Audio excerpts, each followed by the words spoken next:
Hello everyone, Mark Washington. I'm the guest reporter for the Shepparton News here at the GV Brain Dinner at East Bank in Shepparton, and I'm with a very special guest, Mick Malthouse, who's speaking tonight at the GV Brain Dinner. Welcome, Mick, to Shepparton. How was your trip up? I was going to say uneventful, but it's I was down to about 15 metres visibility coming through that rainstorm, so I'm pleased to be here, and it's a pleasure to be here, actually, because last time I was here, Collingwood played Hawthorn in a practice match, so that would have been 4 or 5 years ago. That's right. On a Friday night at Deakin Reserve. Yeah. Is it before coming to that game, have you been to Shepparton before? Have you got friends or family up here? Or I've got a second cousin up here and his family, so I am familiar with Shepparton. I've been up here a few times, not often, but in AFL football you don't get that opportunity to travel through the bush as you should, and that's why I like those pre-season games. I just think they're essential for the teams, the towns, and the supporters. Now, you're the guest speaker tonight at the business dinner here, and as far as your speech goes and your address tonight to the business people in Shepparton, what are some of the key elements of your speech tonight? Well, it's basically about life, really. It's the brief I've had is my time in football, which is fairly lengthy. But I'll also and mostly talk about leadership and teamwork and just little anecdotal things that have happened through life. Fantastic. Now this year you've moved into the commentary box from the coach's box after such a long time coaching three AFL football clubs. How's that been for you this year? Well, it's an education. I think one of the things about life is that there's constant change, and it's a matter of adjusting to it. So I look at games now without any sort of emotion whatsoever. I probably wrongly, for 7 and 3AW, I clinically dissect them as a coach because I've been so used to that.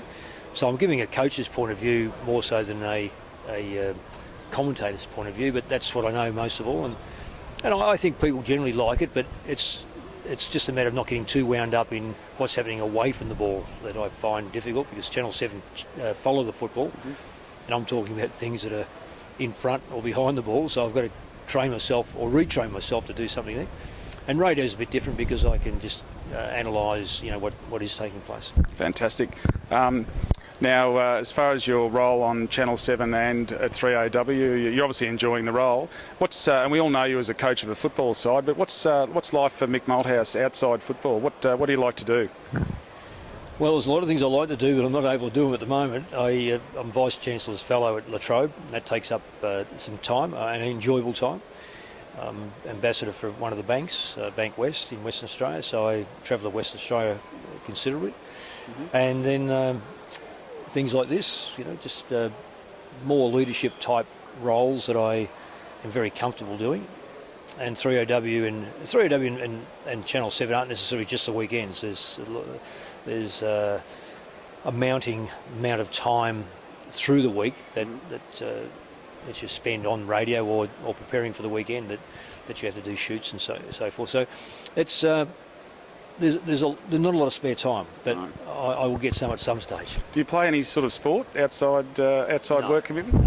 No. I'd like to say I'm too old for it, but I don't think I'm too old for it. I just haven't got the time for it. Put it that way. Okay. No, I ride a bike when I get a chance, and that keeps me fit. Now, as far as the 2012 season, who do you think is going to win the premiership this year? Well, I think it's pretty even and pretty open. There's a strong case for 3 or 4 teams, maybe even more teams, and that's a rarity in today's football. But I think the standard is lowered. And I say that not disrespectful to teams or the AFL, but when you introduce 2 young sides over 2 years, they are basically kids learning the game.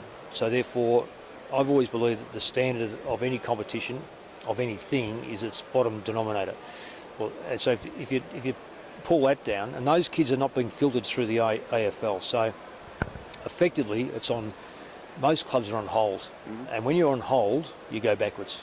Okay. I think the GWS have done remarkably well this year, given it's their first season. So, well, I do. I think they've copped too many beltings. I think, for the AFL's point of view, they needed to have, and we call them respectable losses. I think the AFL would be disappointed that there's too many losses over 100 points. And again, that just shows you the gulf between AFL football and kids football. So again, I think it's a miscalculation by the AFL to think that sides will just come in and be reasonably competitive, because they're not. Okay. They've had some wins, or 2 wins have they? I think they've had 2 wins. But reality is that when you've got a percentage, I think it's the lowest percentage for 80, 90 years, and that's alarming in my point of view. Again, no reflection on Greater Western Sydney. It's just simply we've misjudged, or people have misjudged, the intensity and the level of how strong teams are to introduce a young side. Now, I think they've been given a lot of good opportunity to build youth, but I'm not too sure whether either side have grasped that opportunity to grab ready-made players that just take away just that slight bit of tiredness that young kids get, and just be able to hold up mid-season, end of season. That's when the big beltings will always occur. Okay. Do you think that if the opportunity arose, do you think you'd coach again at the highest level? It's academic. Okay. Thanks very much for joining us for the Shepparton News online. Looking forward to your address tonight here at East Bank in Shepparton, and it's great to see you in Shepparton. So thanks very much, Mick. No, it's a pleasure. I'm really looking forward to it, and it's as I say, it's great to get back to areas that we too often, I think, take for granted, that they supply an enormous amount of sporting talent to the big cities, and are we giving enough back? I'm not too sure, but this is one way hopefully I can give a little bit back. Well, it's great to see you in Shepparton. So thanks for joining us tonight. Pleasure. Thank you.